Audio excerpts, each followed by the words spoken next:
awasisaning Bathara wayah pro jagat ilatal. Ora pangling iki kaya majaku ngrandu Gumbala.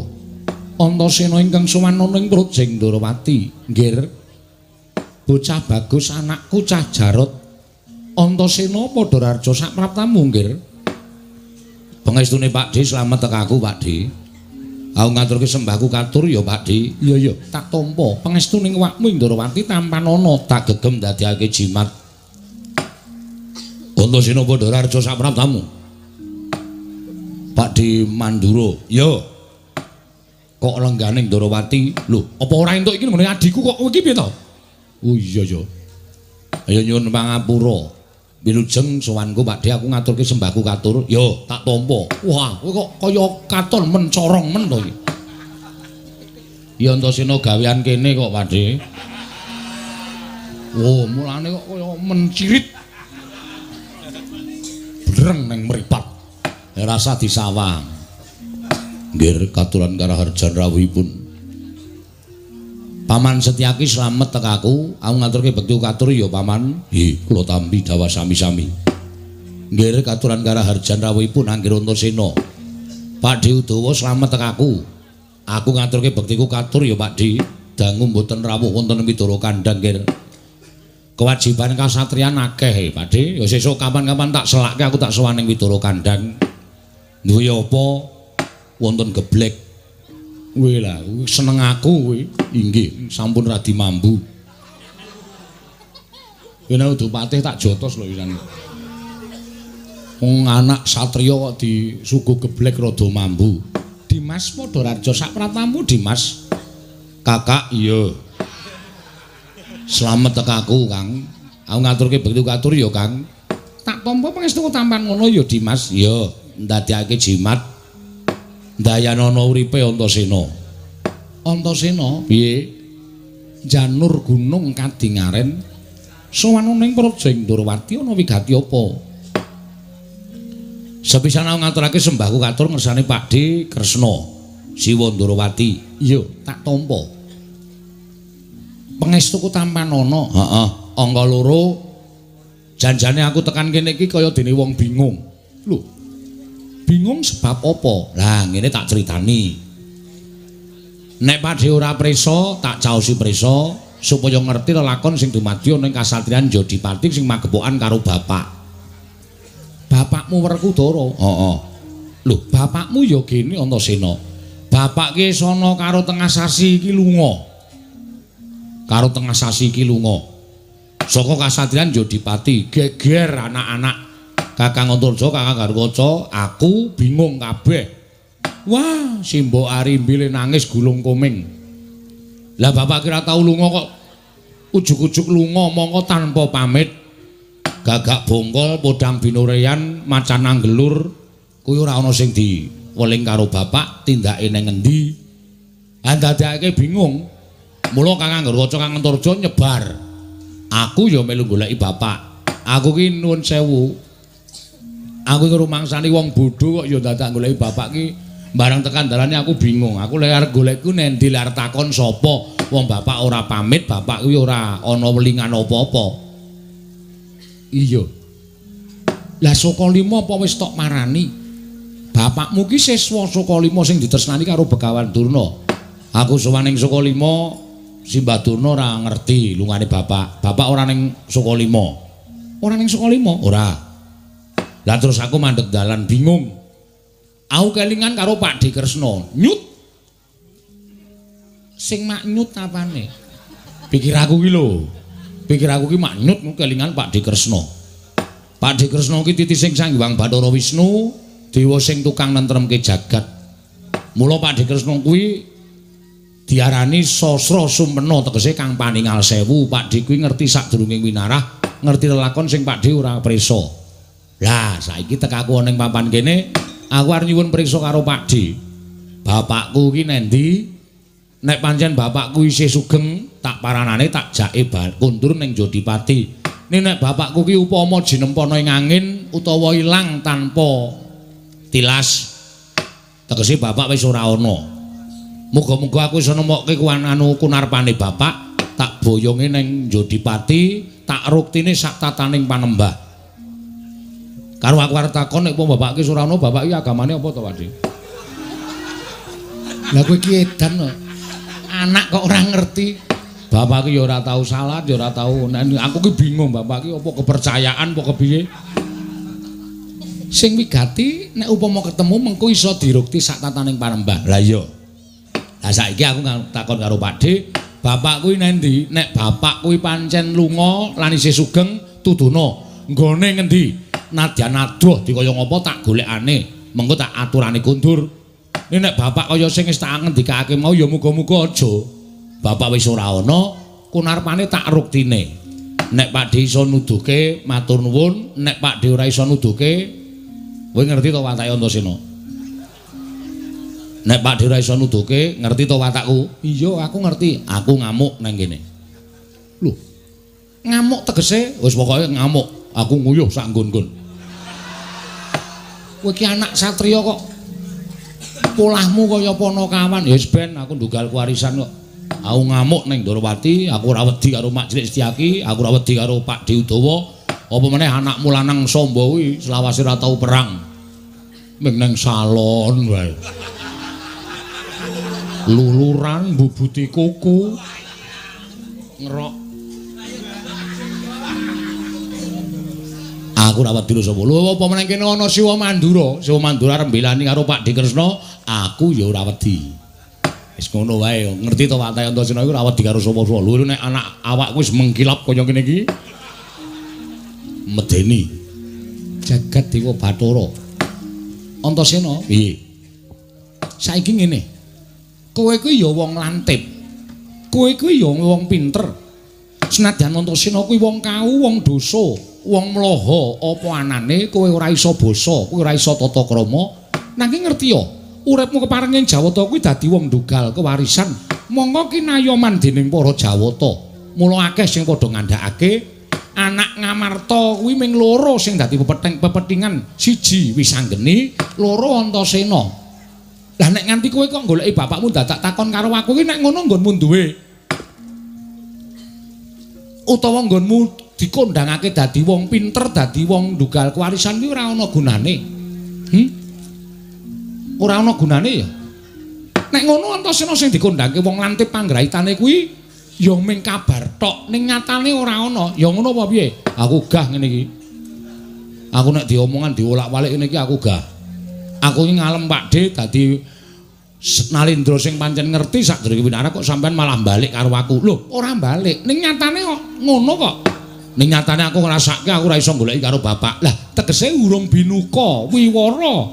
Bapakmu menyang endi? Tegese bapakmu dina iki lagi dadi lakon, dikersake dening panguwasaning Dat Kamurweng Dat. Nah dadi pinter kaya ngapa? Pinter njara langit persasat pendhita ingkang wis sak traju sak bobot kalahan para Jawata wae. Nek tok takoni mongko durung dadi keparenging dewa, bapakmu dingerteni menyang endi?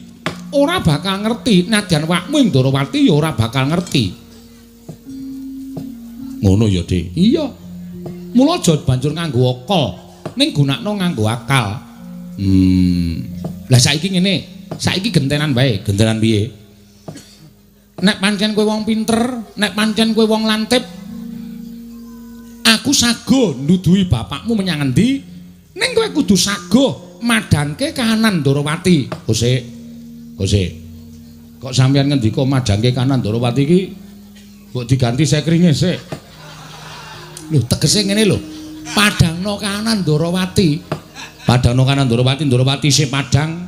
Ndorowati katon tentrem, Ndorowati ora ana apa-apa kok. Tumrap kowe ora ana apa-apa. Ning swasana iki tontonan nganggo permana jati. Tontonan nganggo netra batin. Kahanane wakmu ing Ndorowati iki kepiye?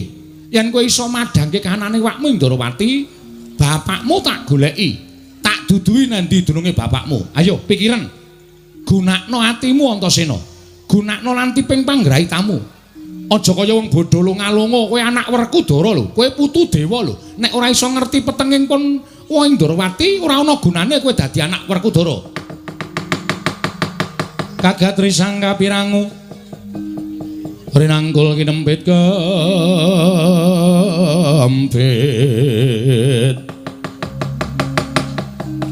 dosang reknaning bawana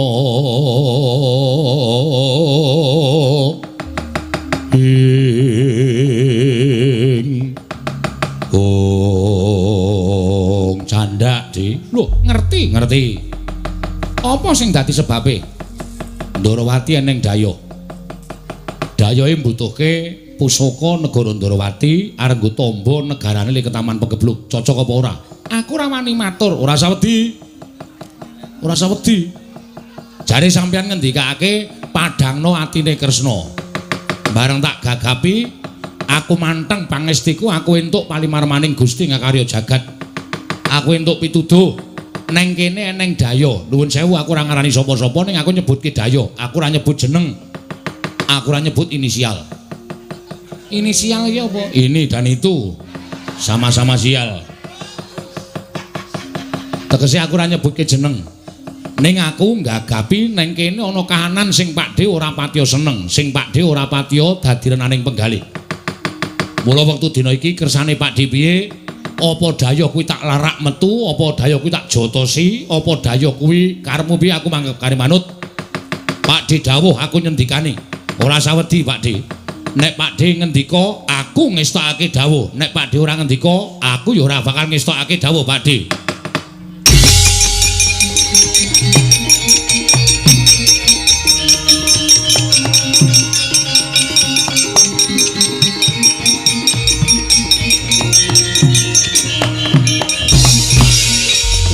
Gugu karepe dhewe panusmaning jajalanan Sukertane bawana iblis lanat. Kresna. Yen pancen kowe ora gelem maringake wujuding Sekar Cangkok Wijayamulya ora usah ndadakake kongkonan bocah edan iki. Supaya kon nyendu karo pun Kakang. Ora usah ndadak didemok jenenge, ora usah ndadak disebut aku ki Daya. Aku ki wong tuwa, dibalang liring wae aku krasa. Lah kok drangap-drangap ucape Antasena ngarani Antana Daya negara Ndarawati sing gawe peteng ati ning Kyai Prabu Kresna. Kowe pancen sengaja ora bakal maringake Sekar Wijayakusuma. Ya, aku ora apa-apa. Ning aja nganggep pun Kakang ki kadangmu Werda Nata Ndarawati.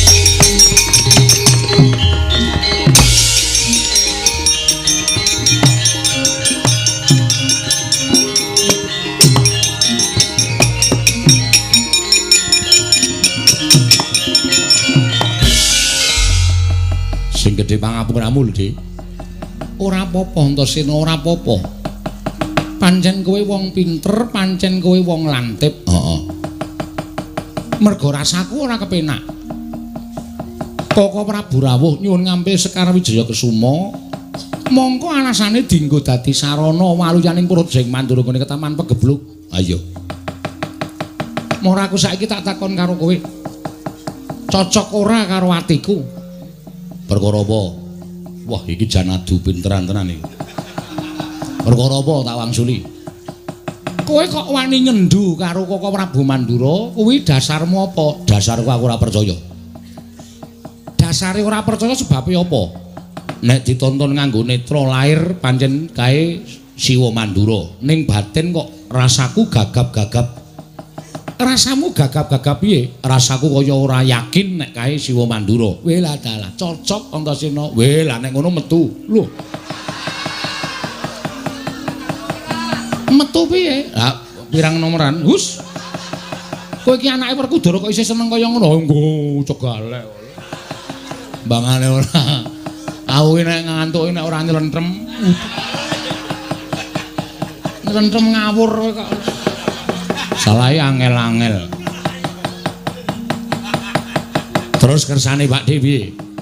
Kowe madangke penggalih Pakdemu Ndarawati aja mung ketanggungan. Kersane padangno sisan Ndarawati. Kersane piye? Sing mlayu kae oyaken. Aku tak weruh kaya ngopo sejatine. Ya, nyuwun pangestu. Ning sampean aja ngapusi lho. Nek aku iso ngrampungi Siwa Mandura, sampean kudu ngaturke nendi Bapak. Iya Antasena. Wis lenggah prayoga Pak oyake.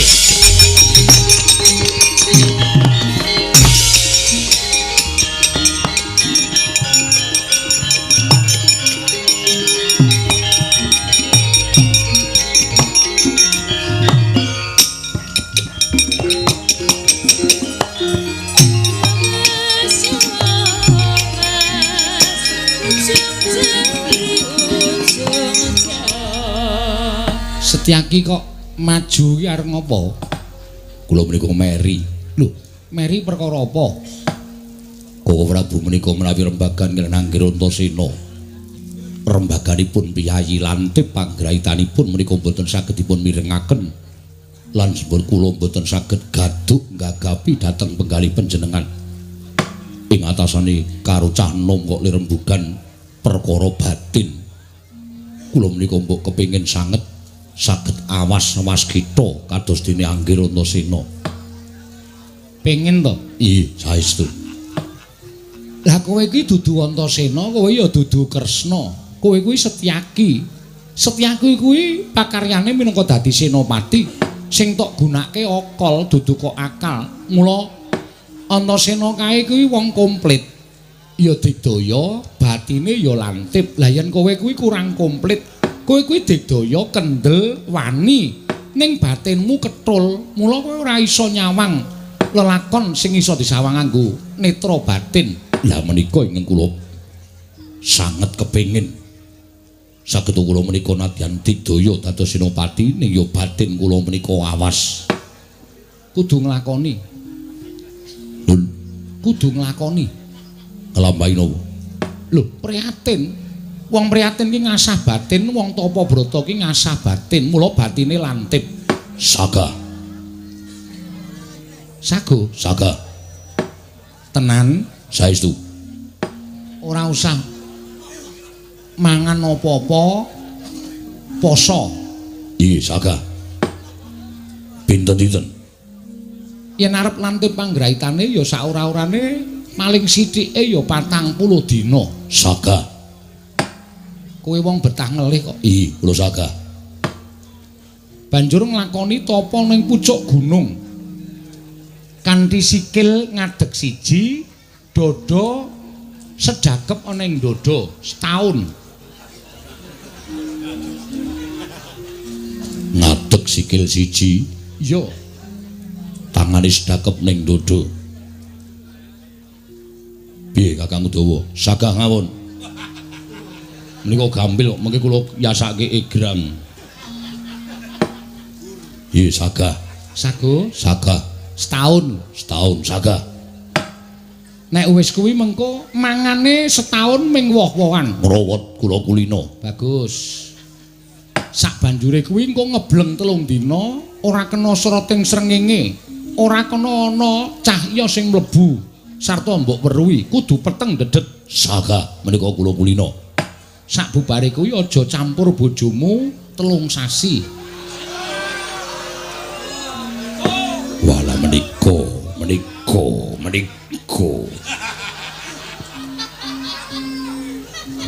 ingkang kedah kula pitang mangambal-ambal. Piye, abot apa nglakoni? Nggih, la ing Koko Prabu rumiyin kula inggih nglampahi kados mekaten. Aku ora nglakoni mergo aku wis bisa wiwit lair. Wong kuwi kodrate urip ning alam padang kuwi kepinteran lan sak piturute bab sugih, miskin, bungah, susah lan kepinteran kuwi ginarisake dening panguwasaning dat campur wengdat. Lair ana ing alam padang dadi wong bodho lunga-lunga, ora ngerti lor kidul wetan kulon. Kuwi ya eneng. Lair ana ing alam padang dadi wong pinter. Lair ana ing alam padang dadi bocah durung sepirwa wis wasis, wis awas paningale ku ya pirang-pirang. Kabeh mau ora kok saka panggulawentah, nanging kabeh mau saka kodrating Hyang Maha Nasa. Saka parenging Hyang Maha Tunggal. Upama ta iki dina pun Kakang dijabel nggone duwe kawaskitan kang kaya mengkene mau, mestine Kresna ya ora bakal weruh kahanan ingkang lumantar paningal batin. Mekaten O Prabu. Iya. Mula wong kuwi wajibe minglakoni kewajibane ing disampirake ana ing pundhaking saben titah ing gumlaraning jagat mau dilakoni kanthi tuwajuh, ora usah sok meri karo keluwihaning wong liya. Kowe dadi senopati ya dadi senopati sing apik. Kakang Udawa dadi pati ya dadi pati sing becik. Nglakoni kewajiban kanthi jujur, ikhlas lan sabar. Kanthi kaya mengkono kuwi wis prayoga banget. Kowe wis nindakake marang dawuhing Hyang Maha Nasa lumantar uripmu ingkang wis diparingi dening Hyang Tunggal. Matur sembah nuwun Koko Prabu pencerahan-pencerahan ingkang kados mekaten menika. Andadosaken padhang raos sing manah kula. Ya Setyaki kok basamu kok rada angel saiki. Nggih, kados mekaten menika. Udawa wonten timbalan. Awat-awat ana Antasena, kepareng Paduka. Ora usah melu-melu men dirampungi anakku lanang Ramdu Gumbala. Nun ngestaken dawuh. Bubarno kang padha seba ingsun kundur ngedaton kawula nun nyuwun pamit matal pasilan. Sing ati-ati aja kaya bocah cilik Kakang Patih Udawa. Sebebiar katalika wau. Nalika semanten kaya wis purna gatining pananggilan. Sanata ing Durawati arsa kundur ngedaton jeluk saking dampar kula kinapit gambaran gading kadhiraken sangganing para Banjadi manggung ketanggung Joko Paloro ing sami ngampil upacaraning keprabon. Kawis tinggal saking Mandura tindaknya Sri Naranata katingal gumebyar busananing Sri Naranata wau. Walah dalan gugu karepe dhewe. Panusmaning jajalanat Antasena lak dadi wani cubriya karo Baladewa. Sinengga aku ingkang gawe peteng jagat Durawati. Disembo aku ingkang gawe kisra kanan negara Durawati. Wah, Nger Antasena, sawangen aku sapa? Aku ki wakmu Mandura. Lah kok kowe drangap-drangap sapenae dhewe kena tak andani apa ora Antasena?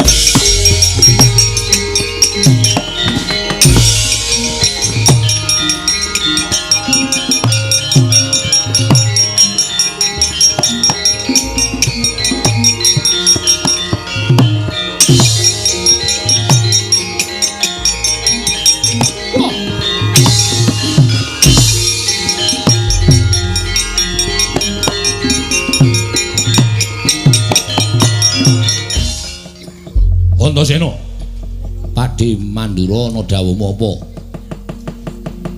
Ora aku tak takon karo kowe. Aku tak takon karo kowe mara gake wangsul ana pitakon kani bertitis. Mesti tak wangsuli Pakde, ora-orane aku ora bakal wangsulan. Kersane piye, karepe apa, aku mingkari manut. Kowe mau ngandhakake yen to dayah ingkang prapta negara Durawati ingkang sayekti gawe peteng jagat Durawati. Mula saiki tak takoni Wangsana, dayah sing tok arani mau sapa? Nuwun sewu. Ora arep tak tutup-tutupi aku ora bakal selak. Saiki tak nyuwun prisa karo Pakde, jejere Pakde ning negara Durawati kuwi dadi apa? Lho, aku dadi kadange Werdaya Prabu Durawati. Wis kabeh wis ngerti. Nek sampeyan kuwi kadange tuwa, wa ireng ing Durawati. Statusmu rawuh ning Durawati ki apa? Sepatune sapa? Status. Walah. Tegese jejermu minangka ning Durawati ki lenggahe dadi apa? Lho, aku dayah. Lah. Mesine Pakde wis krasa nek dayah ning negara Durawati iki dadi pepeteng. Terus aku tak takon karo kowe. Apa aku gawe geger apa aku gawe kisruh apa aku gawe rame? Ora gawe geger, ora gawe kisruh, ora gawe rame. Ning Pakde gawe bingung penggaling Siwa Durawati. Mergo Pakde nyilih Sekar Wijaya Kusuma, ya to? Pakde nyilih Sekar Wijaya Kusuma, alasanmu tok nggo tamba negara Mandura nggone Ketaman Pegebluk. Negara Mandura iso waliyane Rama Tumajati, Jati Lemah Mulya yen to tinunggon Sekar Cangkok Wijaya Mulya. Mula penggali Pakde Kresna bingung. Arep maringake Sekar Wijaya Kusuma. Mongko kuwi pusaka nek ora maringake kok sik nyilih kadange Werda. Ya. Terus utusan karo Antasena kon ngrampungi perkara iki. Mula sing gedhe pangapuramu yen to aku ngarani Pakde dadi peteng tumraping negara Durawati. Wah, yen ngono tok sumbering perkara. Ora liya njaba adiku dhewe, Yai Prabu Durawati.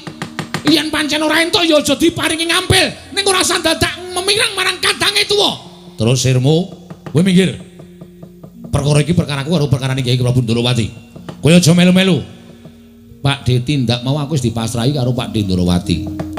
Antasena, wakmu Mandura ladenana.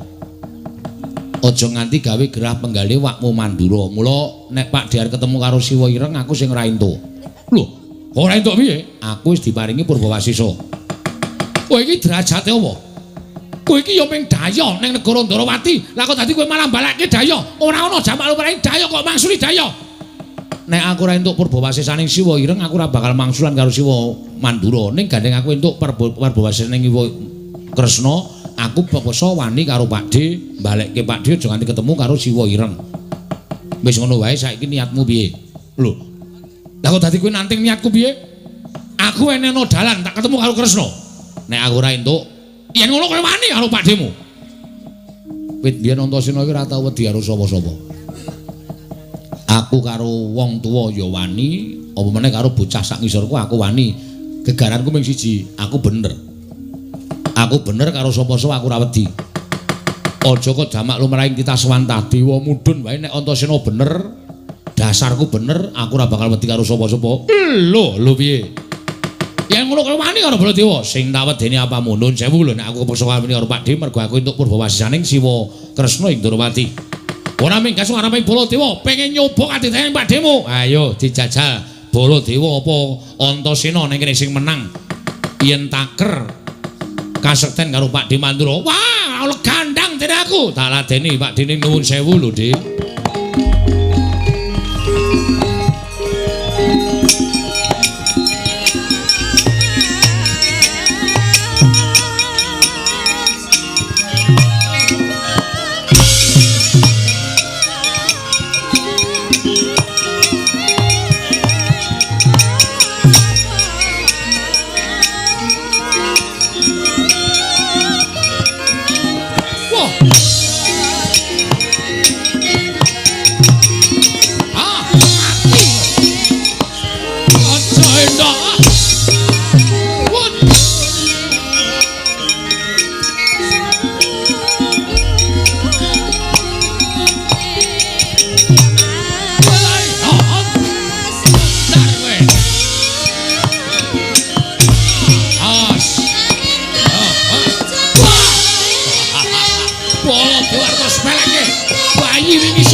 Mungsuh karo pakdemu. Kowe ora lahir batin Antasena. Ing atase kowe nyepeleke karo wong tuamu Mandura, kowe tak antem tak jotos. Mestine kowe kudune bales. Kewan kae wae kepengin males yen dipiloro karo menungso. Apa meneh kowe menungso? Lah kok dadi kowe ora bales karo Baladewa? Kowe nyepeleke karo aku. Kowe nyepeleke karo Nata Mandura ya ngono apa piye? Dik aku isih ngajeni karo sampean. Nek aku bales karo sampean, aku ngejotos karo sampean, sampean kok kewirangan. Sampeyan isin tur ya aku ora ngerti tata krama. Jroning peperangan ora ana tata krama. Jroning peperangan ora ana isin, jroning peperangan anane mung kowe apa aku sing tekaning pati. Ayo, nek pancen nyoba karo Baladewa, gage jotosen Baladewa. Nuwun sewu lho, sampeyan sing dawuh, gage jotosen Baladewa. Nuwun sewu. Waduh, iki malah kesrimpet tang wayange. Nyuwun pangapura, Pakde. Tak nganggo nggon aku dhewe, rusak-rusak ora nempuhke. Ayo jotosen Baladewa. Nuwun sewu, sampeyan sing ngakon. Waduh.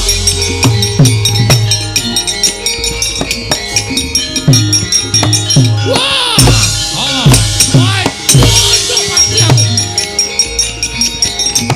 Oh. Hai. Wah. Wah, edan karat.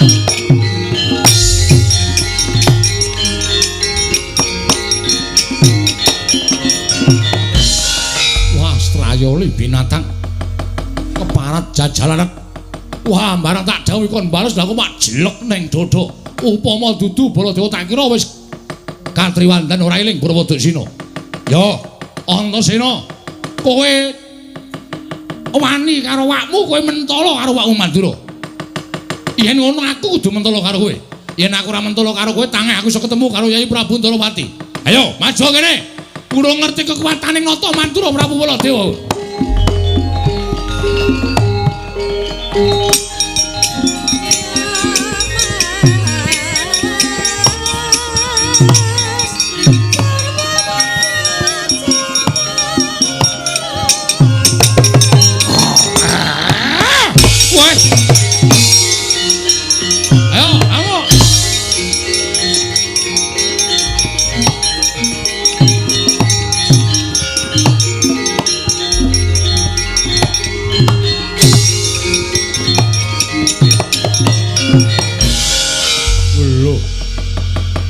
Bareng aku nenani karo Siwa Mandura dikon males tak wales. Wangune nesu Siwa Mandura. Ning jroning duka karo aku lah kok ngane-anehi temen.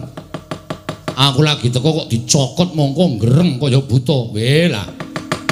Iki nek ora tak tenani jebul bener panggraitane ngatiku. Aku wis matur karo Siwa Ireng yen saking dadi pepeteng negara Ndrawati kuwi Daya wujude Siwa Mandura. Wah, syukur malah iso ngerti sapa sing arep gawe wisuna, sapa sing arep gawe geger negara Ndrawati. Pakde, kowe kok nyokot kaya buta. Kowe kuat nampani sungutku. Aku mengguru karo kowe, ning aku njaluk ngapura sadurunge, Pakde.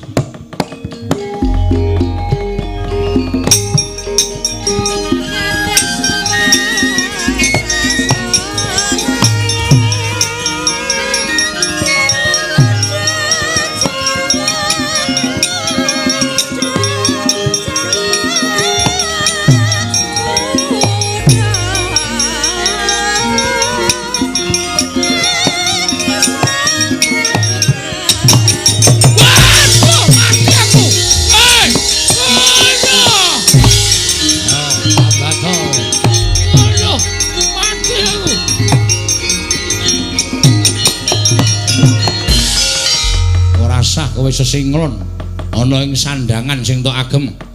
Apa mbok anggep Antasena ora ngerti sejatine sapa kowe?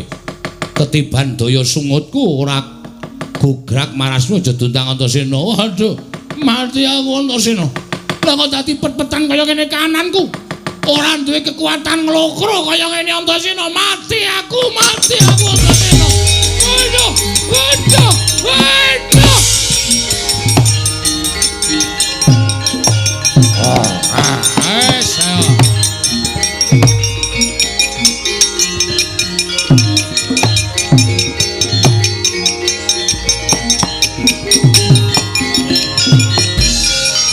Nyuwun pangapunten Raden.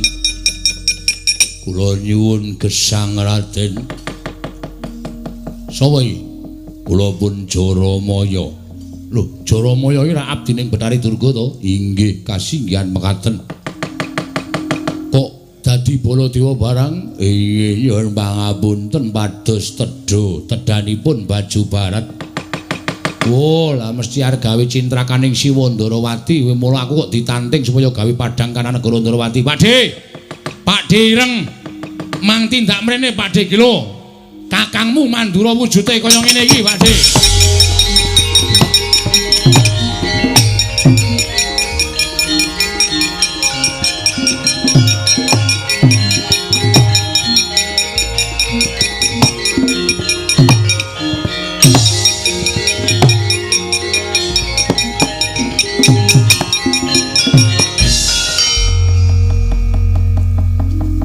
Antasena Jaramaya. Sinuwun kula nyuwun pangapunten. Wela dalah. Mula aku ki rada cubriya. Mandura ingkang maune ora apa-apa. Lah kok dadi Kanjeng Koko Prabu rawuh ning negara Ndrawati ngendikake yen to telung candra Mandura ketaman pegebluk. Mongko akeh para kawula ingkang esuk lara sore ketiwasan, sore lara esuk kapralaya. Lah iya. Lah kok jebul sing dadi Koko Prabu Mandura mau Jaramaya iki Antasena. Heeh. Waduh, kula nyuwun pangapunten sinuwun. Kula nyuwun pangapunten. Kula lepat kula nyuwun gesang sinuwun. Aduh. Antasena, ngapa? Tok kapake. Kowe iki ora tumbak cucukan. Ora ana wong apa-apa, udah aduh. Inggih nyuwun pangapunten. Kula sampun ndodho ing kalebatan kula. Aduh, Yung Antasena, ngapa to? Tok kampake. Lho, tanganku di atas semua, lho. Aku ora ngopo-ngopo lho. Iki senengane tumbak cuma ora ana wong miloro kok udah aduh. Iya kowe tak ngapura wanton kowe jujur. Apa to wigatine dene kowe manjing negara Ndrawati? Iya, sejatosipun kula jauh. Oh, kepidak iki apa, Pakde? Tak kira nek batu baterai. Ngono tak idak tak gelir mengarep kok uyung tak gelir mburi kok. Tak iyer-iyer-iyerno kok. Waduh mulese ra jamak-jamak. Ya yo ngapura karang ya ora ngerti kok ya. Wong edan ora kok ngaku kok wigatine apa?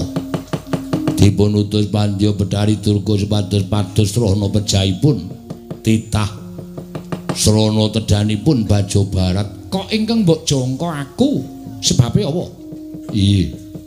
Krana panjenengan menika pengayonipun para Pandhawa menawi Gusti ing Ndarawati menika seda Pandhawa boten badhe kegiatan. Monggo Pandhawa menika klebet bocah Sukerta menika dados tedhanipun para Baju Barat.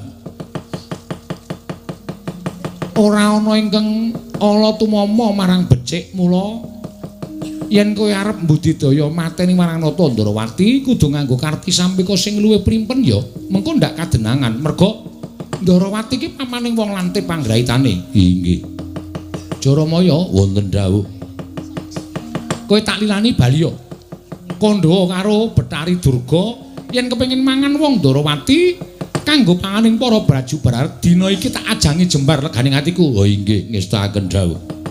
Kula nyuwun pamit madal pasilan. Sing ati-ati aja kaya bocah cilik. Raden Antasena kula nyuwun pamit. Bali kana.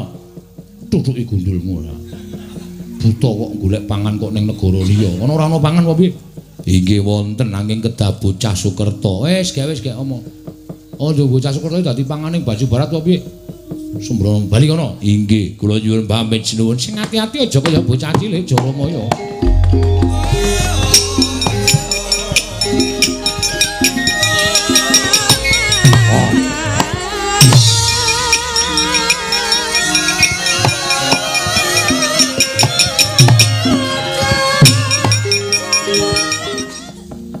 Antasena, piye? Aku ngaturke panuwun ya. Iki kinarya Pratandha, nadyan kowe iku isih muda nanging lantip panggraitamu. Ya, Pakde tiba padha-padha. Nek aja mung tekan semono. Lho, tekan semono piye? Aku mung arep nagih janji. Nagih janji apa? Jare sampean mau paring pangandikan Antasena nek kowe iso madhangke kahanan negara Ndarawati, kowe tak jarwani menyang endi bapakmu. Saiki Ndarawati wis padhang. Ndarawati wis katon padhang, kelilipe wis ilang, ya kuwi wujud Siwa Mandura, sesinglone Jaramaya. Iya. Lah saiki aku tak takon karo kowe. Gandeng aku iso nyingkirake pepeteng kang tumandone negara Ndarawati, aku nyuwun priksa bapakku nendi, isih urip apa wis ora ana. Nyuwun priksa karo Siwa Ireng. Antasena? Nggih. Yen kowe takon babakan perkara kuwi, aku mesti bakal menehi wangsulan. Nah, marem aku. Iya. Bapakku nendi, Pakde? Lah, ngertenono. Wangsulanku marang kowe cekak aos wae. Yen kowe takon bapakmu menyang endi, aku ora ngerti. Iki sono perkara liya lho iki. Iki aku bar njotosi kakangne iso ngantemi adine, tenan. Kok sampean ngendikake mau aku bakal menehi pituduh karo kowe bapakmu nendi? Lho lah iya, sing jeneng kekuatan menungso kang winates to. Ya ora. Tresna kuwi menungso titis dewa. Arep padha nyebut titis dewa, ning aku ngrasa yen aku ki mung menungso lumrah. Wondene menungso kuwi kedunungan ina lali salah apes lawan mati. Tur kekuatan menungso kuwi winates ora padha karo para dewa. Mula nadyan aku iki akeh padha nyebutake yen Kresna kuwi titis Sang Hyang Bathara Wisnu. Ning kekuatanku ingkang mapan ning jagat iki ya kekuatan menungso lumrah kaya kowe. Terus, lah ya kuwi mau aku ora ngerti. Wah, piye ya iki? Kok malah kisruh ya aku. Lah terus sampeyan mbok menehi dalan piye aku tok kon ngopo? Tok kon kepiye takon karo sapa? Lah kowe kepengin takon karo sapa? Turta kowe kuwi ya kurang gawean kok takon karo aku ngono lho. Kusik sampeyan kuwi rak dadi kusiring para Pandhawa to. Pandhawa kuwi kreta kalau jarane, kusire Siwa Ndarawati. Monggo kreta kalau jarane lagi rusak, kusire kok meneng wae ora ndandani kreta karo jarane. Lho, ling golek onderdel angel. Wah, iki suwe-suwe ra macem-macem iki. Aku suwe-suwe nek mangkel iso tak gawe Karang Abang kana negara Ndarawati. Antasena, piye? Kowe iki titah winong wong dening Jawata, kowe iki titah kinasih dening Jawata tur dasare kowe iki ndunggal kewarisan. Dewa sapa sing ora ngayomi karo kowe? Lah kok dadi kowe takon karo Nata Ndarawati, lah nek pancen kowe kepengin ketemu karo bapakmu, kowe bingung le goleki, lah mbok kowe iki munggah ning kayangan. Takon karo para dewa. Ora malah cetha to, ora usah dadak kedoyok kedarang-darang prapta ning negara Ndarawati.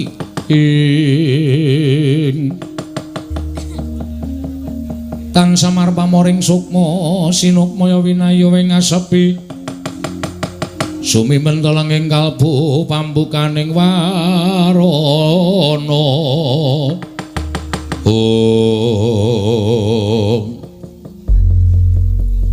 ngono ya Dik. Iya. Oh iya. Ya nek ngono tamu munggah ning kayangan aku. Ya wis kono gek mangkat to. Mengko yen dewa ora ana sing ngerti bapakmu menyang endi, yen perlu kowe kuwi ya aja trima. Dewa iki ngerti marang mubamu sing titah kok dadi ora ngerti karo bapakmu. Yen ngono dewane sing ngapus krama, dewane sing ngapus-apus. Dewa sing ora lantip panggrahitane ora pantes dadi dewa nek cara aku ngono. Terus ngamuk. Oh siap. Aku nek kon ngamuk ya senenge ra jamak-jamak ora. Dadi kok aku nek munggah kayangan Bathara Dewa tak takoni ora ngerti bapakku nendi. Isih urip ya wis tekaning pati, aku ngamuk. Ngamuk kok. Nek aku kalah, ora nek kowe kalah, wong kowe iki digdaya, kowe iki ampuh kok. Kowe iki ngungkuli pil. Wus. Edan Kresna saiki lucu tenan. Mbok mengko kowe melu gara-gara. Hus, nambimu. Wong aku ya ming nirokke Petruk kan sik omong kaya ngono. Aja to tirokke sampean ki ratu kok nirokke Petruk. Ora. Munggah Antasena njaluk pamit. Dewa tak takoni bapakku ora ngerti lenggahe urip apa mati ora iso ngandhake. Aja takon dosa. Antasena ora bakal wegah yen to mungsuh para dewa. Sing ati-ati ya Nger. Ya, padhe nyuwun pamit. Iya Antasena.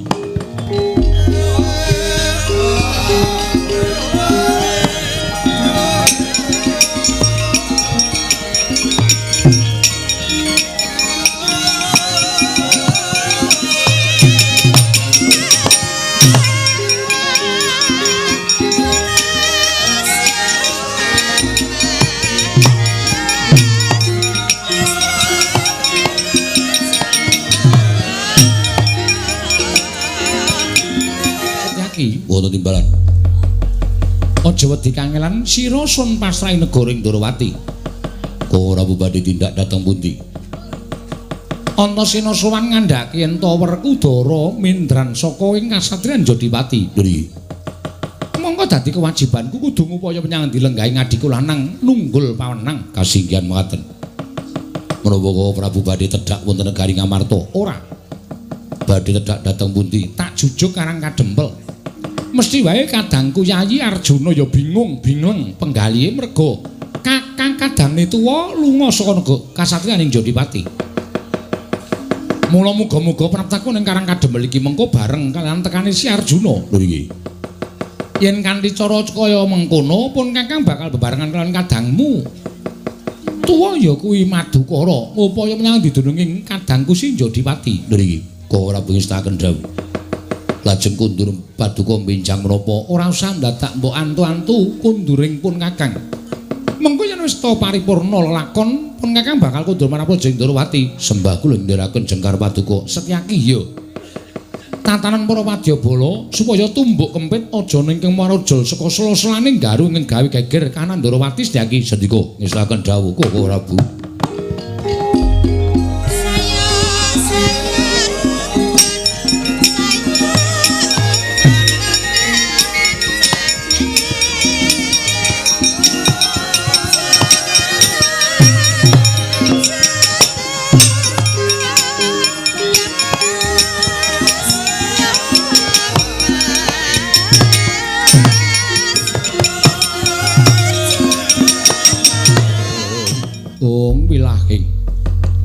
Mastunama sidam skaring bawuna langgeng Kakang Trata prawi menapa menika ingkang dadosaken gara-garaning kayiwangan teka wonten titah swantah minggah mongko kanthi badan wadak mboten pangling wayah ulun pun Antasena. Menawi menika kula kinten mboten mestinipun upami Antasena menika ingkang dadosaken gara-gara ingkang tumanduk wonten ing Kayuwangan. Tumunten boten badhe wonten hawa asrep ingkang dadosaken ayem kados mekaten menika. Nyatanipun Antasena minggah wonten ing Kayuwangan menika ugi boten wonten hawa panas sekedhik kemawon di. Namung mbok menawi monggo kula aturi paring dawuh lan kula aturi ndangu dhateng pun Antasena. Wigatosipun menapa teka sowan wonten ing Kayuwangan? Antasena, Kaki Guru ana dawuhmu apa? Padha raja saprapta kita nggir, kita ngabiyantur ning ngarsa ulun. Pangestune Kaki Guru wilujeng niring Sambikala. Aku ngaturke bekti katur ya Kaki Guru. Iya, Antasena ulun tampa. Akarya bombong tias ulun ora liwat pangestu ulun tampanana, ndak gegem dadekake jimat. Antasena padha raja saprapta kita nggir. Kaki Narada wilujeng slamet tekaku bekti katur ya Kaki Narada. Oh iya tak tampa. Pangestu ulun tampanana, ndak gegem dadekake jimat. Antasena, sawise kita ngabiyantara mangka tanpa tinimbalan ana parigawe apa maragake matur marang panjenengan ulun. Apa ingkang bakal kita aturake marang ngarsa ulun Antasena? Kaki ana apa nggir? Sowan ngersani Kaki Guru sepisan atur pangabekti ndungkap angka 2. Ngaturake bingung ing atiku. Merga dina samengko iki bapakku ya kuwi Bapa Werkudara lunga saka kasatriyan Jodipati. Monggo aku wis goleki menyang endi papan tambuh-tambuh nggonku ngupadi karo wong tuaku. Parandene urung entuk katerangan menyang endi lenggahing wong tuaku Bapa Werkudara. Mula gandeng bingung atiku tumuli aku munggah ning Kayuwangan. Sing wigati aku nyuwun prisa karo Kaki Guru, bapakku Werkudara tindake nendi, lungane nendi, lan wigatine apa. Yen Kaki Guru iso ngaturake utawa ngendikake bapakku menyang endi lenggahe, aku ngaturke panuwun. Nah yen ora, nuwun sewu Kaki Guru tinimbangane Kaki Guru kuwi dadi sawijining dewa, mongko dapukane ratuning dewa. Ing mestine ngerti malah mubah musik ing titahe. Ning kok tak takoni bapakku panjenengan ora iso ngendikake lan ora ngerti nek dilenggahi bapakku, aja takon dosa. Aja mbok salahke yen Antasena ngamuk ning Suralaya Kaki Guru. Antasena, aturmu lah kok dadi kaya mengkono. Kita ora eling lamun sejatine kita kuwi mapan ning Suralaya. Ing mestine apa kang dadi ucap kita? Apa kang dadi atur kita marang panjenengan ulun mbuya kena sugal kaya mengkono? Apa kita ora wedi kelawan walat ulun? Apa kita ora wedi marang panguwasa ulun? Yen kita takon kelawan wong atuwa kita, Antasena sing gedhe pangapura kita, ulun mbuya mangerteni lenggahing wong atuwa kita. Ing mestine ulun ngerti marang mubah musik ing titah nanging saka pangira ulun. Mendrane wong atuwa kita si Werkudara kaya jinempana ing angin. Kaya ora ngerti ulun papan dununge lan kaya ilang muspra tanpa lare Antasena. Aku mung maksudane kaya ngono iki piye, Mbah? Nek Kaki Guru ora iso ngendikake kudune Kaki Guru kuwi rak ya prisa to. Mubah musik ing titah siwiji-wiji kuwi prisa. Aja kok mung mubah musik ing titah. Kutu-kutu walang atoga wae jinaring ana ing panguwasaning Kaki Guru. Lah kok dadi tak takoni bapakku nendi panjenengan ora prisa. Nek ngono ora ana gunane sampeyan dadi kami tuwaning Kayuwangan, ora ana gunane sampeyan dadi nalindra ing Kayuwangan. Jebul peteng paningali Kaki Guru ora iso mawas marang kahanan ing titahe. Kanthi kaya mengkono iso tak sebutake yen to Kaki Guru lirwa nggone ngawasi karo para titahe kang urip ana ing Janaloka. Mula bab iki aku ora nrimakake. Antasena aja kaya ngono, sabar, nggih, sabar. Perkara iki iso dirembuk, perkara iki iso dirembuk kanthi sapi-apike aja banjur nuruti marang mubal babaling kanepson kita. Lah nek kita ngamuk ana ing Kayuwangan iki geger Kayuwangan. Ora ana ingkang bakal bisa nandingi marang krida kita. Mula kita aja kaya ngono ya, nggih Antasena. Adi Pramesti Guru kuwi pancen ora ngerti ning sabab Kayuwangan uga lagi ana kahanan ingkang elok-eloki. Ingkang sakawit ana panas sumuk ngusundul ngawiyat dumadakan ana hawa anyep. Ingkang ngabasa ning Suralaya wekasan katon ayem tentrem. Lah iki kanan sing kaya ngene iki jane Sasmita kenal. kelawan Nadi Pramesti Bathara Guru supaya iso ngonceki marang Sasmita iki ning durung dionceki lah kok kita wis sowan. Kita sowan takon kelawan bapak kita iki mulane adiku ora iso ngaturake. Kaki Ndradara rasa melu-melu.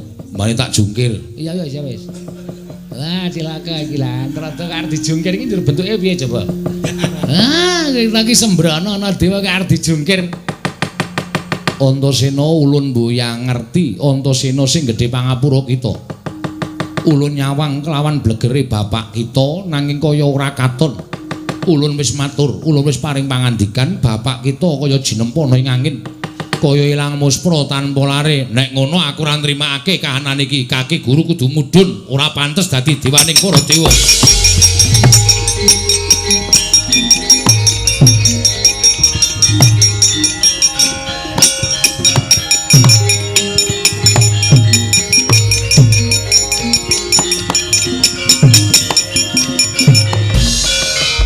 Antasena iki kaki Bathara Indra ya apa ingkang dadi ucap kita sayekti wis ngremehake marang derajating dewa sayekti ngias marang derajating para dewa ngilani marang para jawata jejere kita titah la kok wani delangap-delang ngarsaning Kanjeng Rama Pukulun Bathara Guru atmajaning Bathara Guru ingkang ora nrimakake Antasena ora metu saka Bali Marti Kundha Manik lakon tak legandang dening aku we lah kriwikan dadi grojokan gedhe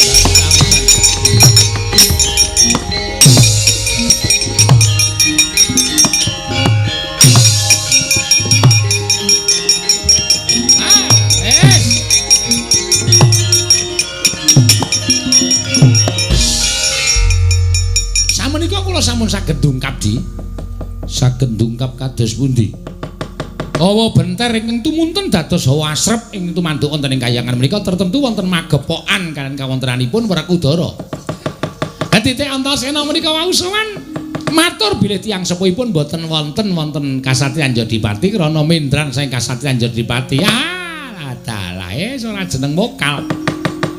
Werkudara menika nadyan titah nanging wis buntas kawruhe. Ketoke agal nanging lembut ngungkuti jarating asem. Titah ingkang saged pinanggih kalian ingkang nyipta dhateng badanipun utawi gesangipun Bratasena inggih namumpun Werkudara. Kabukten piyambakipun saged pinanggih kalian Sang Ruci Bathara menika menawi boten titah ingkang pinunjul boten badhe saged kasembadan. Mila Bratasena kula kinten mbok menawi sak mangke laku tapa nanging sak mangke ilang waspra tanpa tilar papan.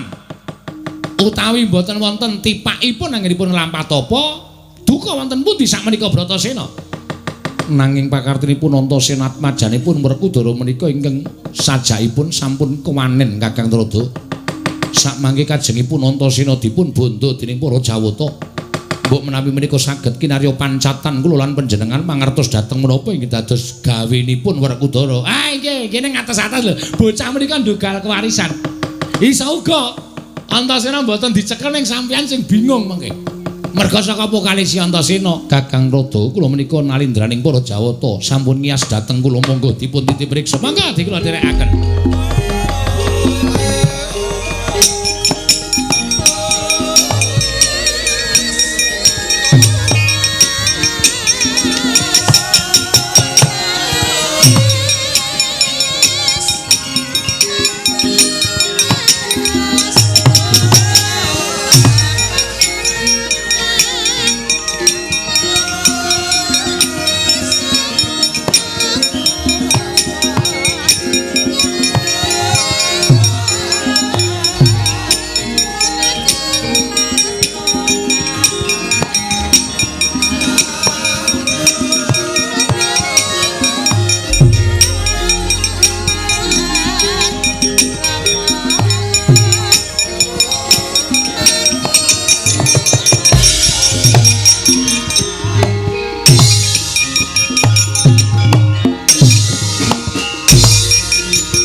Antasena, wong kang kaya kowe ora pantes diparingi urip ana ing jagat.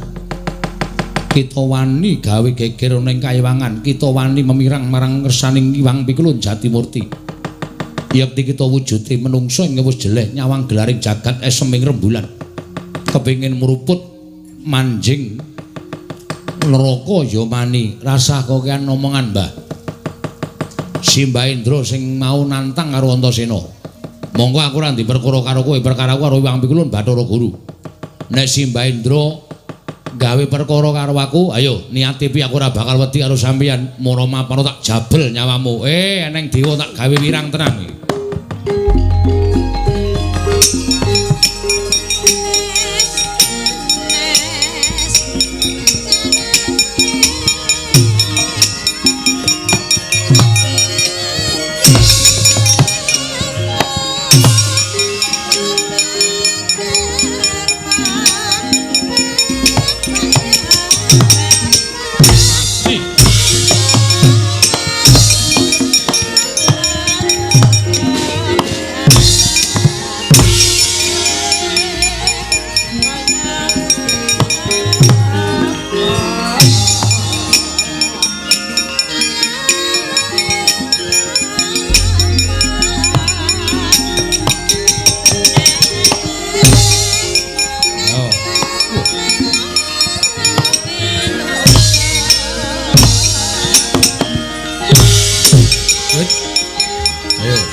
ngene iki entuk-entukane wong sing senengane ngegung-gungke karo kabisane dhewe rumangsa kekuatanku ngungkuli karo panguwasaning dewa wah jan iki isin tenan nek nganti aku engko keweruhan wong li perang iki Antasena wis wani nantang para dewa kok ngantem dewa iki kok kaya ming kurang sekilan angger tak antem kok kayane kena ning ora wah jan keparat tenan pasang apa ya dewa apa ngendikaning simbah-simbah biyen sing jeneng Aji Lembu Sekilan ki ngono kuwi mbah ya. Diantem ketoke kena kok kurang sekilan. Yo. Ning aku kelingan welinge sapa-sapa kae tau tate paring pangandikan Kyai Sepuh tau tate mejang karo Antasena.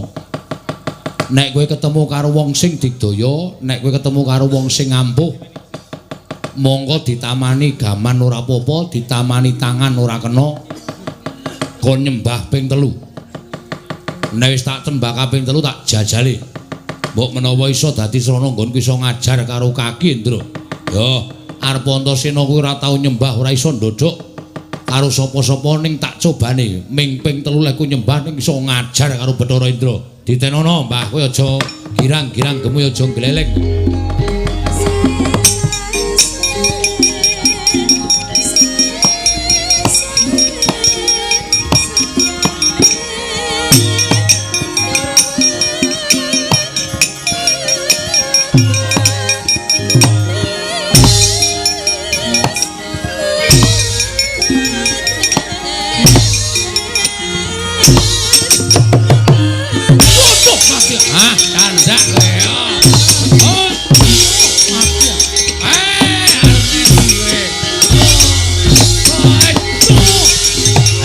Iki arep gleleng aku.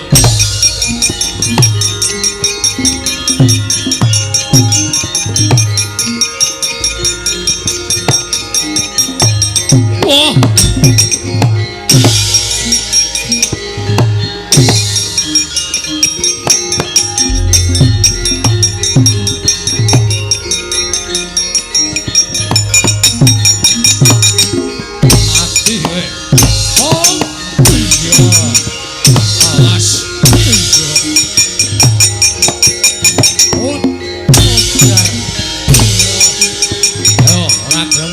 Bapakku nanti amok kayangan.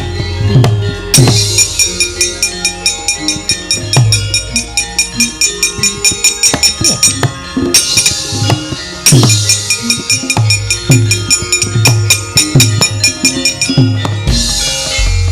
manus maring jajalan titah pujang karo sing jeneng Antasena. Lah kok dadi ngamuk punggung ning kayangan. Lumrahe titah ora bakal iso ngrayang saliraning para Jawata. Lah kok Bathara Brama diajar entek-entekan karo Antasena. Wangun iku wis jeleh nyawang gelaring jagat seming rembulan kepengin tinjung akhirat nyawamu. Kowe tak obong mungsuh dewaning geni kowe Antasena.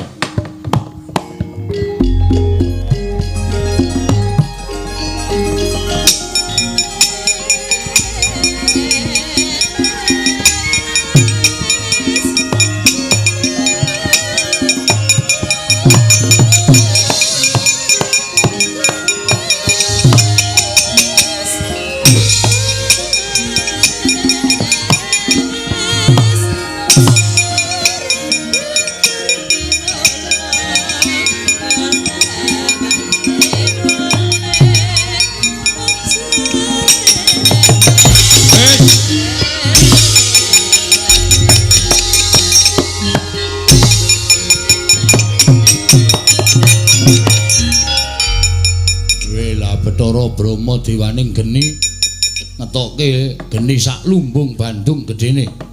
Ya, apa dikira Antasena wedi? Kowe lali yen Antasena kuwi papane ning segara. Tak nyuwun marang panguwasaning Kanjeng Hyang Baruna, muga-muga mandi sing dadi penjalukku, geni ora bakal tumama ning awake Antasena tak balekke ngobonga karo sing duwe dhewe.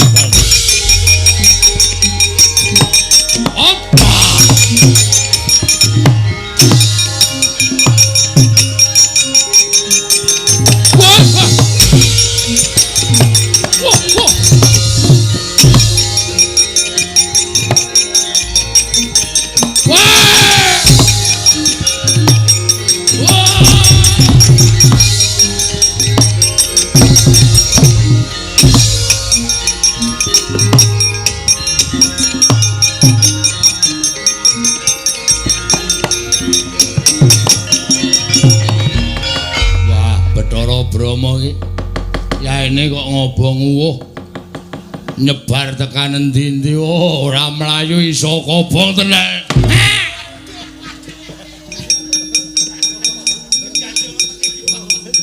Nun sewu dengkulmu atos kira. Oh, ya mau dipati ora ngematke. Ana ntrodo tengok nek kene kok nganggo sepatu digajul nggon weteng. Lah trondolo iki. Ajre kula wedi ngawa. Bathara Brama ngagem geninipun supados mejaya Antasena. Ning geni digetak karo Antasena ngobong para Jawata. Lah ra tenan to. Pripun wae? Wis kriwikan dadi grojokan geguyon dadi tangisan. Ora karo-karuan kok dadi Antasena kaya ngono iki kepiye? Wah, lah pripun menika Di Guru?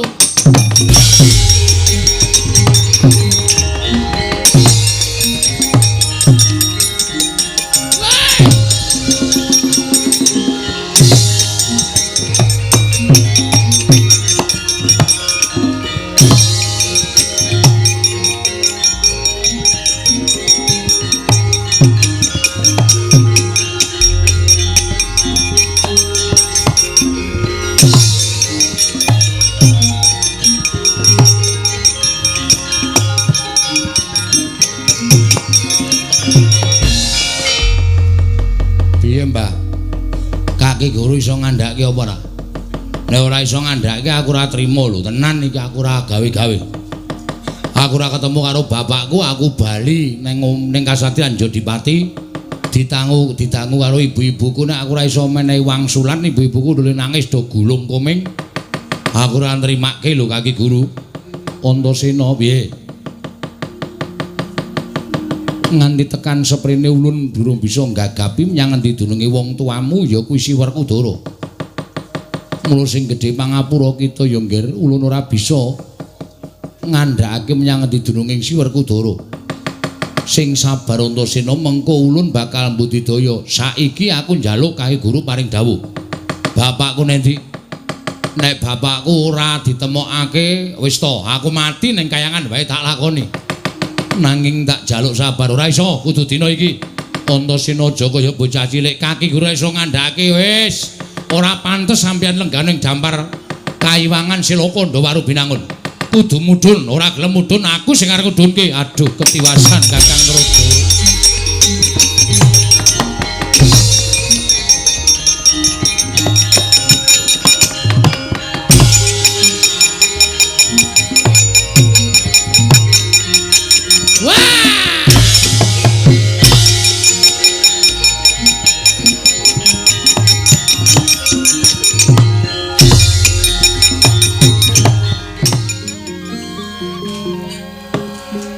Semar. Kula Ndara. Nolo Garing wonten dawuh Den. Petro wonten dawuh Ndara. Bagong wonten trimbalan ngadhawuh Ndara. Rumangsa susah Janaka. Krana ngelingi lamun tindak ing Kakang Mas Werkudara nganti temeka wakyaning mangsa kala dina iki. Durung antuk pepadang Kakang Semar. Menyang endi tindak ing Kakang Mas Werkudara? Arjuna percaya nadyan Kakang Semar kuwi derajate ngaceplik mung batur wujuding Panakawan nanging aku pitaya lamun Kakang Nayantaka lante panggraitane mula paringa dawuh kelawan Arjuna Kakang Mas Bratasena Werkudara mau tindake menyang endi yen pancen isih sugeng Kakang Badrana ndak aturi paring dawuh nanging yen wis ora ana Kakang Semar raganing Kakang Mas Bratasena menyang endi sampeyan niku le menggale kedawan le menggale kejeron sampeyan paring dawuh Ndara Werkudara tasih menapa mboten ya isin Den mergi nuwun sewu kewajibaning Pandhawa dereng rampung sedayanipun tasih kathah kewajiban ingkang kudu dirampungake. Lah kok sampean paring dawuh apa Kakang Mas wis ora ana niku dasar sampean apa? Terus Bratayuda sesuk pripun cobi? Rak mandheg dalan mboten kanten-kantenan kedadosanipun ingkang raka tasih kula apal. Kula niku apal. Mesti pendak-pendak kula titeni nek sarandenging jagat menika mboten wonten dipunupadi namung setunggal Ndara Werkudara niku nek nglakoni tapa nek kisah saking kasatriyan mesti bali teng asal mula-mulanira tegese piye mapan wonten ing wana Tik Barasara papan 15 taun bungkus disetrakake dening Kang Rama pun Prabu Pandhu Dewayana jagat Dewa Bathara Kakang Semar nganti ora tekan semono Janaka nggone menggali mula ora usah dadak kesuwen mapan ning Karang Kadempel ayu derekna laku ning Arjuna prapta ning tengahing wana Tik Barasara papan panggonaning Kakang Mas Dut nalika isih wujud bungkus disetrakake dening Kanjeng Rama Prabu Pandhu Dewayana Kakang Latmara Sang Arjuna asmanya kang kamanungsan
maring Adawu. Nadyan rada randhat pratanipun Kakang ana ing Karang Kadempel. Si Adi nembe wae jengkar. Nggih. Arep tindak menyang endi? Koko Prabu. Bingung raos sing manah kula ngupaya dhateng Kakang Mas Werkudara. Tumunten kula sowan dhateng Karang Kadempel. Nyuwun pitedah kalian Kakang Semar. Kakang Semar paring dawuh kepiye?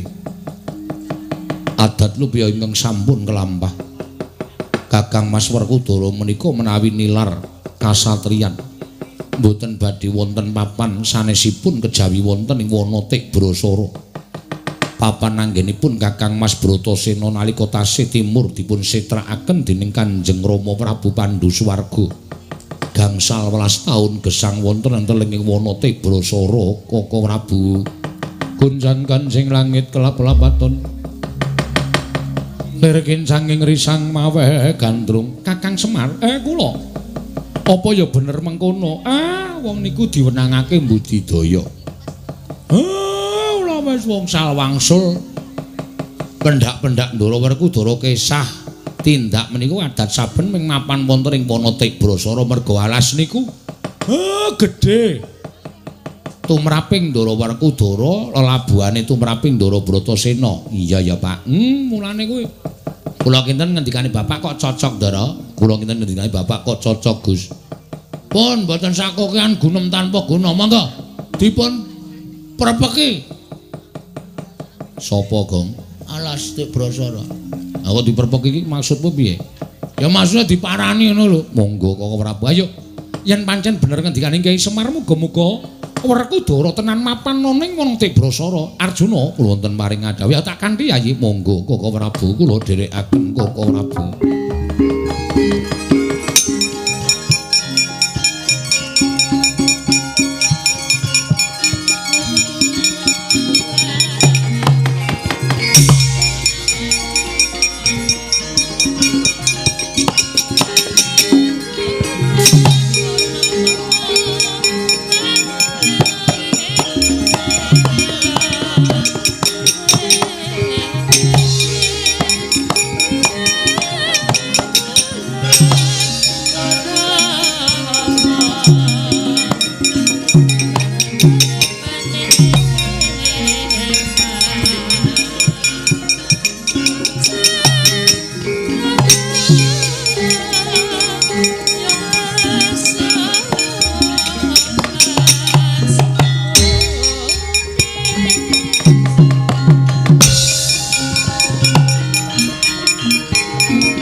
Nomo sidam sekaring bawana langgeng kulup Bratasena. Aja kaget apan ulun ingkang boyong kita anggone nglakoni tapa ana ing Wanatik Brasara prapteng tengahing pulo alit ingkang duk nalika semana kita pepanggihan lan panjenengan ulun ana ing tengahing samudra. Wah, ora pangling kaya ruci Bathara Dewaku. Yo, pancen ulun ingkang boyong kelawan jeneng kita. Apa wigatine? Dene aku mbok kanthi mapan ana ing papan nduk nalika aku pepanggihan sepisan kelawan ruci Bathara ana ing tengahing segara ana wujuding pulo cilik ingkang katon asri lan indah. Dene dina samengko aku bisa nyawang marang kaendahan ingkang ora ana imbange ana ing jagat. Nggih, apa to sababe panjenengan ulun boyong kelawan jeneng kita? nganti prapta ning pulo cilik ingkang dadi papan dununge Ruci Bathara. Sabab ulun bakal paring jangkeping kang winastan sastra cetha paripurning wangsit ya ingkang winastan ngelmu kasampurnan lan sangkan paraning dumadi. Apa to sababe nalika semana ulun paring sakabeh ilmu iku marang jeneng kita. Sabab ya mung kita siji-sijining satria ingkang bakal sinampiran kinarya srana tentrem jagat saisine. Ya mung kita wajibing satria ingkang wis ngerti marang sangkan paraning dumadi wekasan boya bakal sangga runggi nggen kita bakal napakake jiwa kasatriyan manglurah satu murka ingkang mapan ana ing jagat. Kejaba ingkang kuwi nggih gandeng kita wis nampa saking ilmu saka panjenengan ulun ganepe kekuatan lahir lan kekuatan batin ingkang ulun bakal paringake lawan jeneng kita dina samengko. Tanana liya mung wujud wahyu katentreman nanging kita aja nganti bungah. Apa to sababe ulun paring dawuh kaya mengkono? Kewajibaning satria ingkang wis antuk kanugrahan kang aran wahyu katentreman sayekti tetep kudu reket kelan kewajibane ya kuwi duwe pakaryan nentremke jagat sawigung nggih Werkudara.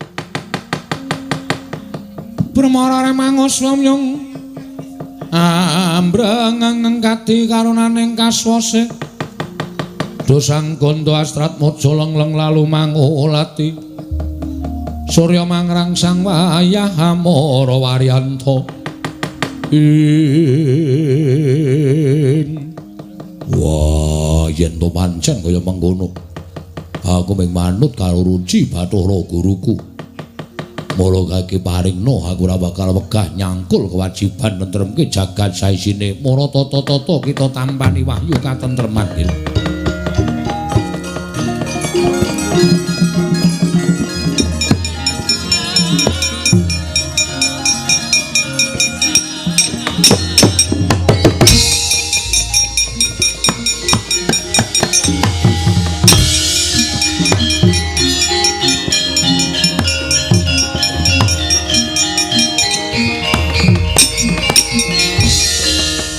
Bumi gonjang kancing langit kelap-lapaton lerkin sanging risang mawe gandrung Ruci Bathara Werkudara kepiye sawise aku nampa kanugrahan saka panjenenganmu Dewa Haya nggonku bakal matur kita matura ulun ora bakal kepiye-kepiye nggonku bali marang kahanan jagat saisine bali marang papan nggonku nglakoni tapa brata tingkemna netramu sak kedheping netra kita bakal prapting kang kajangka Werkudara.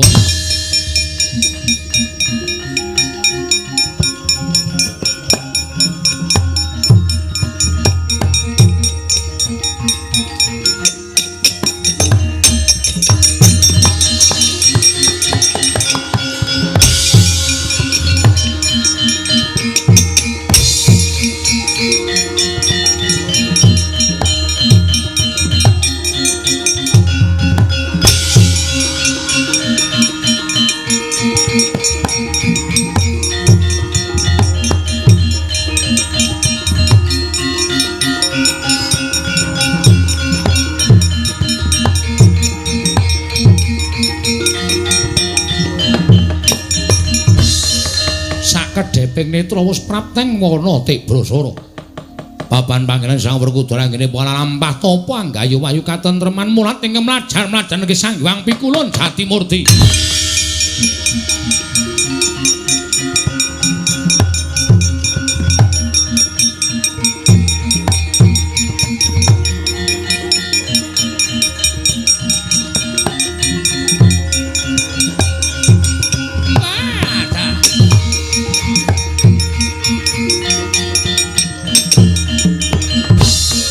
Laruta sakaing godha sang Kurakala yen amutusa sang Sri Werkudara guru kakek kuwi dadi kita ingkang mapan ana ing Tibrasara alaku tapra kang mangkono wis bisa ulun westani lamun gara-gara ingkang mapan ana ing kayiwangan sayekti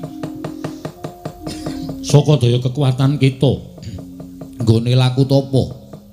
Nanging kena ngapa kayangan tumuli adem edum. Pangrasa tentrem ora ana ingkang padha. Ora ana wujuding satra ingkang ngolah tapa satemah gawe geger kayangan. Dening Bathara Ruci, Bathara ya dewaku. Aku diboyong marang papan kayiwangane. Wekasan aku entuk wahyu katentreman. Keparingane guruku ya Sang Ruci Bathara, ya Sang Dewa Ruci.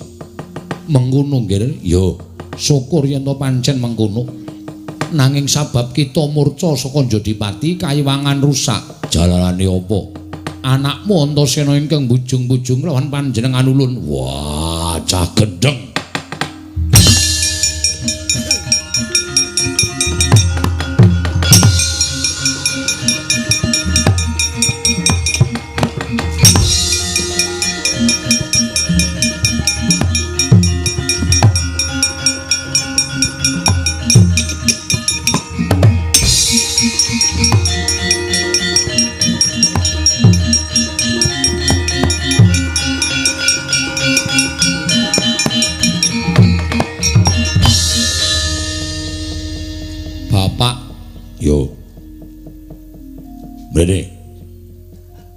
Mrene. Wah. Nyedak. Iya.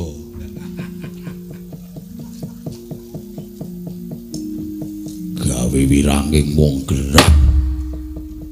Sing akon sapa? Ngorak-arik kayangan. Mergo goleki bapak, goleki wong tuwa dadak gawe geger kayangan. Kulon Bathara Guru nganti mudhun ning jagat. Trana-rada nganti keplayu. Pamer wong dadi wong digdaya, dadi wong kendel, pamer. Wah, bapakmu ki wong dosa, wong kau. Ning ngerti tata krama. Bathara Guru sing nitahke awake dhewe kok wani karo Bathara Guru. Pengen ora tentrem uripmu. Wah, kandhan kusik. Wani nangkis. Mergo dora kata-katane ditangkis iki. Kose aja nesu. Wah, le ora nesu piye? Aku izin karo Bathara Guru. Rawuh mrene. Ngandhake Antasena ngobrak-abrik kayangan. Ning bapak seneng ora? Seneng perkara apa? Bathara Guru kalah karaku, ora caturan. Bathara Guru munggo gelem nenani karo kowe. Kowe modar. Aja sok pamer. Yo wis. Rasa nesu. Wah, ora nesu piye? Golek ibu. Bu murene yo. Ngrembe golek ibu kok ibu murene. Oh, gedhe banget ya wedi karo wong wedok. Cerewet. Bapak nendi? Topo. Hah? Topo. Golek apa? Golek wahyu. Wahyu apa? Katentreman. Entuk gawe, Pak. Entuk.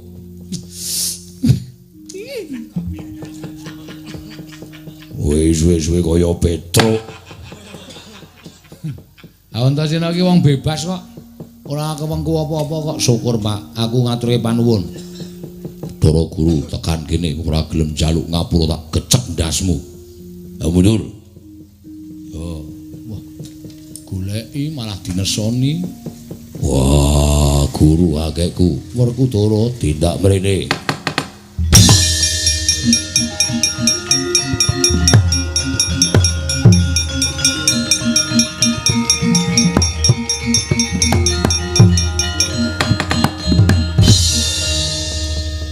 Antasena, Kaki Guru aku nyuwun pangapura ya Kaki. Sepira gedhening keluputanku, aku njaluk ngapura upama aku kudu nampa pidana apa sing bakal mbok paringake aku saguh tak munggah ning kayangan. Nadan mbok cemplungake kawah aku saguh, waton bapak wis ketemu, bapak wis slamet. Mbuya apa-apa nggih.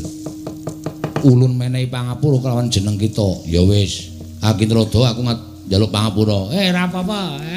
Aku kok isih gegem watu iki apa kuwi? Antasena isih gegem watu ngopo? Aku kebelet iki. Kaya bocah wingi sore dadak gembol watu barang anggepe terus ora krasa ngono piye? Lah bocah pancen ya kaya bapakne jebles ora beda. Iki anakmu tenan iki kuwi. Iya. Ming ngeranti tata krama. Iso ora apa-apa wong bapakne ora di tata krama. Werkudara. Nggih.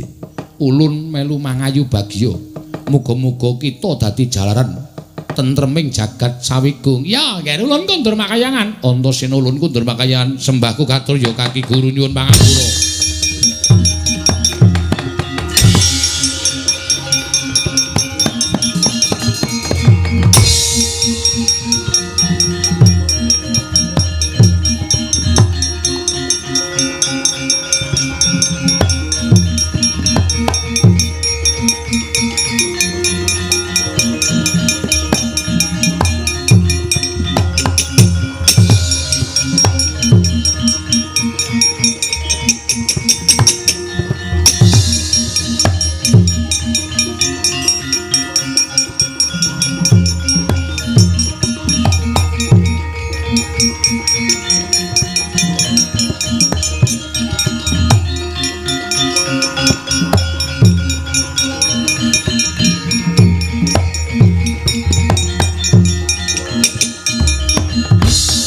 Werkudara. Nggih. Si Adi saka ngendi to, Yayi? Napake ketrimane uripku golek kanugrahan. Golek kanugrahan? Yo. Entuk gawe. Entuk Apa, Yayi? wayu katentreman. Lho iki Antasena. Oh, Wadi. Piye Antasena? Ha iki lho, iki sing ngakon aku, sing dawuh aku. Kowe takono dewa, nek dewa ora ngerti ngamuka. Wah, kowe sing ngakon. Antasena mbok ora sok wadul-wadul kaya ngono. Lah kowe iki dilulu kok ya tok lakoni tenan to. Lah jarene kon ngamuk, aku ngamuk tekan kene Bathara Guru. Tekan kene terus njaluk tulung karo bapakku dikeplaki karo bapak iki nganti dekok bathukku. Sesuk meneh Kresna iki nek dawuh petungen. Aja mantun tok pangan wutuh. Kresna iki nek paring dawuh wujude gabah kudu dadekke pari. Sawise kuwi tok pususi. Nek wis tok pususi, tok olah dadi sego lagi dipangan. Weh, atene suwe banget. Ngeyel. Kowe iki nek dikandani montor ora sok ngeyel to, Ndara? Wah, Ndara Werkudara ki nek ngono kuwi pikantuk wayu, Ndara. Entuk Petruk. Alhamdulillah. Ngempek kamukten. Yo, Pikantuk wayu, Ndara. entuk nolo karing Syukur. Syukur den pikantuk kanugrahan Kakang Mas kula nderek bombong kula nderek bingah. Dene paduka Kakang Mas sampun pikantuk kanugrahan. Yo.